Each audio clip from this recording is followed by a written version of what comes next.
Hey, Jeff Brooks, Remax Orange Beach here for my monthly market update on Baldwin County real estate. Let's jump right in.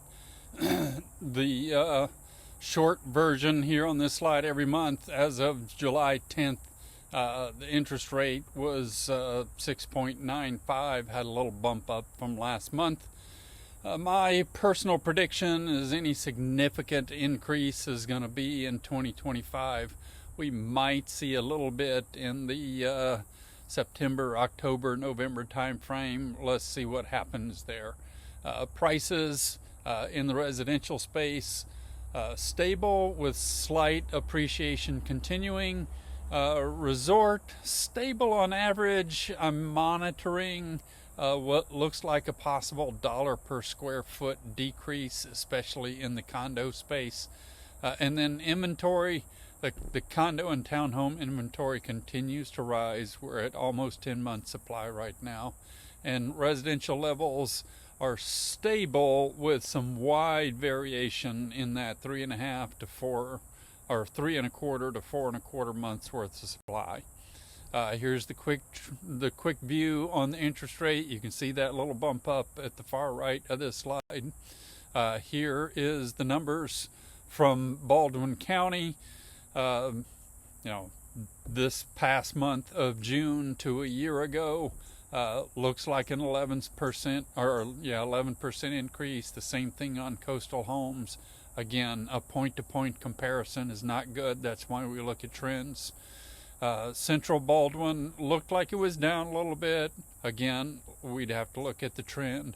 And Eastern Shore continues to be a big piece of the market here in Baldwin County.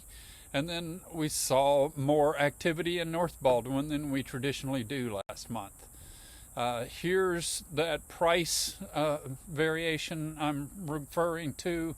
Left side, condos and townhomes, sort of stable across the midpoint with wild up and down variations. Single family, again, fairly stable with a little bit less variation. Last couple of months might be higher. We'll have to see what time does to tell us if it stays there. And then here is the bigger messages. That left side, the inventory bumped up slightly again in June, and in condos and townhomes. And on the right, single family, there's that wide variation in how much inventory we've got. I'm wondering if those two peaks are periods where we all started to get a little comfortable with interest rates in the market, thought it was time to get started again, and then we saw some surprises or changes that got us to hesitate a little and decide what to do next. And then, because some of those trend lines and big groupings weren't telling me everything, and I was a little curious, I went and looked at what the dollars per square foot in the townhome and condo space is, and found something really interesting. You can see in the past it's been up and down, fairly steady, but the last 1, 2, 3, 4, 5 months, it looks like the dollar per square foot has been coming down over time. That would be a good correlation back to the higher inventory and people not being able to ask the higher prices that they once were. So we'll keep watching that one. And then the single family home trend did the same thing, and that, back to my point on the first slide, we are seeing some upward trend on the value of homes over time.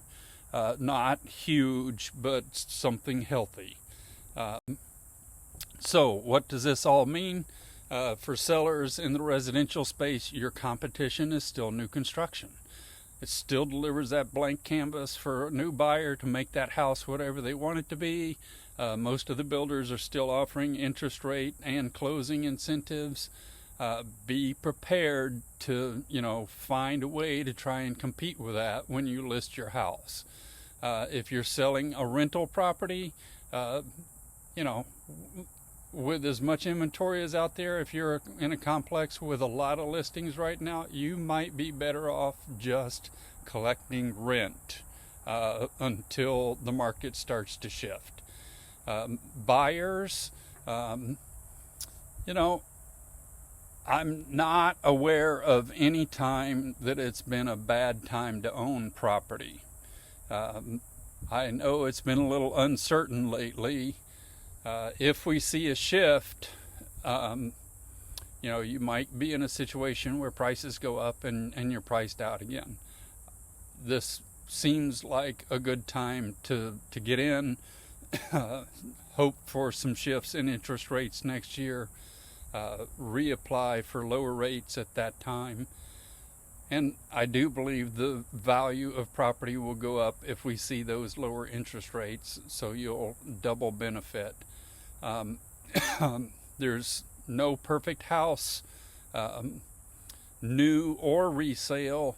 You know, find a house in an area you like and make it your own.